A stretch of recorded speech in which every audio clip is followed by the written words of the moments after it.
So on this video we're going to show you how to reset your service light on a Citroen C3. It's very simple on one of these. You need to get the key that has got the button that has got the spanner on and press and hold it and then turn your ignition on. And you'll see a 10-second countdown.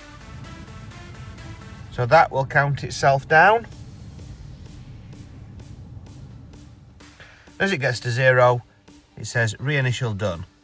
You then release the button, turn your ignition back off, and then next time you start the vehicle, you will see that the spanner light that was previously on has gone and your service light has reset. If this video has helped you, please hit the like button, subscribe to the channel and give us a comment and tell us if this helped you to reset your service light on your vehicle. We'll see you on the next one.